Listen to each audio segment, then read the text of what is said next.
Force news में आज फिर से आपका स्वागत है। चूंकि चुनाव की रणभेरी बज चुकी है, बीजेपी और कांग्रेस अपना अपना काम करने में लग चुके हैं, टिकटें भी घोषित की जा चुकी हैं और बाकी कई घोषणाएं होना बाकी हैं। एक तरफ कांग्रेस वापस सत्ता में आना चाहती है, दूसरी तरफ बीजेपी अपनी खोई हुई सत्ता वापस पाना चाहती है। लेकिन कौन कौन अपने उद्देश्य में सफल होगा? आपने यदि चैनल को सब्सक्राइब नहीं किया है तो तुरंत चैनल सब्सक्राइब करें, बेल आइकॉन का बटन दबाएं ताकि इस तरह के विश्लेषणात्मक वीडियो आप तक पहुंच सके। साथियों, आज हम बात कर रहे हैं कि बीजेपी सत्ता में आना चाहती है, लेकिन जो अड़चन पहुंचाने वाले हैं वो कांग्रेस ही नहीं है, वो बीजेपी के खुद के लोग होंगे। कांग्रेस यदि सत्ता से बाहर होगी तो उसके पीछे बीजेपी नहीं होगी, कांग्रेस के ही कुछ लोग होंगे जो कार सेवा करेंगे। पिछली बार जैसा अशोक गहलोत ने किया था कि जहां उसके समर्थकों को टिकट नहीं मिला, वहां उन्होंने उन्हें निर्दलीय चुनाव लड़वा दिया। जैसे संयम लोढ़ा, बाबूलाल नागर और बहुत सारे ऐसे 17-18 लोग तो जीत के आए थे। उसके अलावा 30 के लगभग लोगों को चुनाव मैदान में उतारा था सचिन पायलट के समर्थकों के सामने। ऐसे में सचिन के समर्थक कम चुनाव जीते और मुख्यमंत्री अशोक गहलोत बन गए। अब ऐसा का ऐसा बीजेपी के अंदर भी लगभग चालू हो चुका है, क्योंकि पिछले 40-41 जो सीटों की घोषणा की गई है उसके अंदर वसुंधरा राजे के कई समर्थकों को टिकट नहीं दी गई। वसुंधरा राजे के समर्थक बोले तो शायद इसलिए अब वसुंधरा राजे भी वो काम कर सकती है जो पिछले चुनाव के अंदर अशोक गहलोत ने किया था, क्योंकि राजनीति में कोई किसी का सगा नहीं होता और वसुंधरा राजे पहले ही अमित शाह से और नरेंद्र मोदी जैसे लोगों से भिड़ चुकी है। जब उनका शासन काल था उस समय अपने अपने एमएलए को ग्रिप में करके अपने हिसाब का प्रदेश अध्यक्ष बनवाने के लिए, आपको ध्यान होगा, मदन लाल सैनी को उन्होंने, जो बिल्कुल लेटर पैड के नेता थे, उनको प्रदेश अध्यक्ष बनवाया था। और मोदी और शाह उस समय वसुंधरा के प्रेशर में भी आए थे। लेकिन आज जो सबसे बड़ी समस्या है खोई हुई सत्ता वापस से प्राप्त करने की।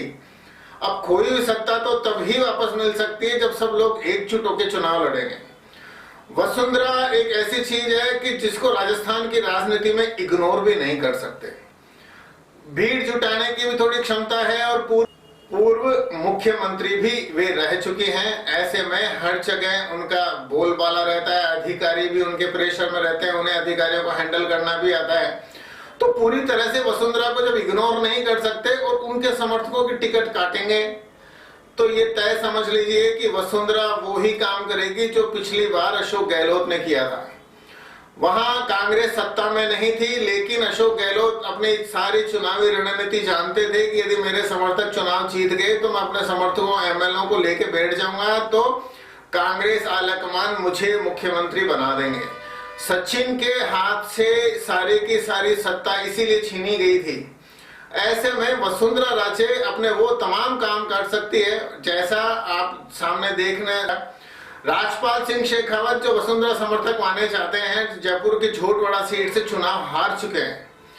चुनाव वो इसलिए हारे क्योंकि जब वो मंत्री पद पे थे तो लोगों को तवज्जो नहीं देते थे।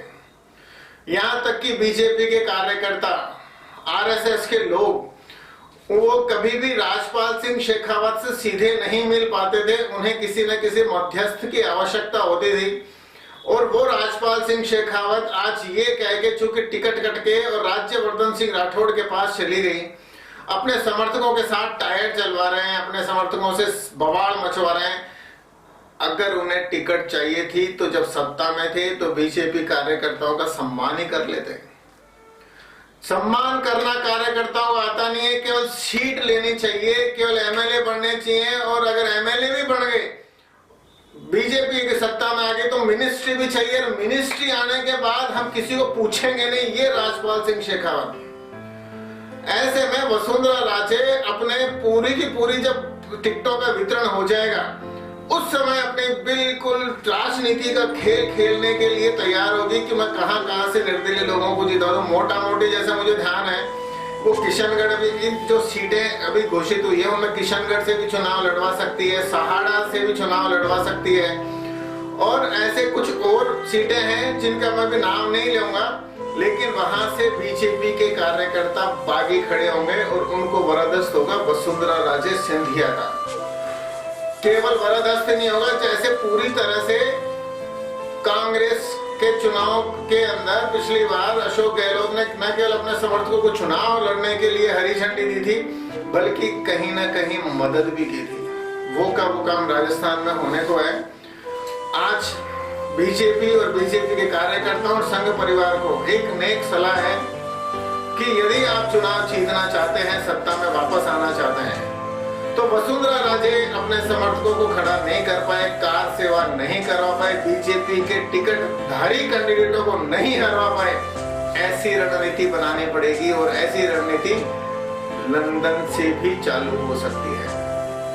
आपको यह वीडियो किसी के माध्यम से मिला हो, आप यह जरूर फॉरवर्ड करें ताकि तमाम लोगों के पास में यह वीडियो पहुंच भी सके, और अपने विश्लेषण के अंदर आप हमें अपने कमेंट्स के जरिए बताएं क्या हम सही हैं या हम सही नहीं हैं। जय हिंद, वंदे मातरम।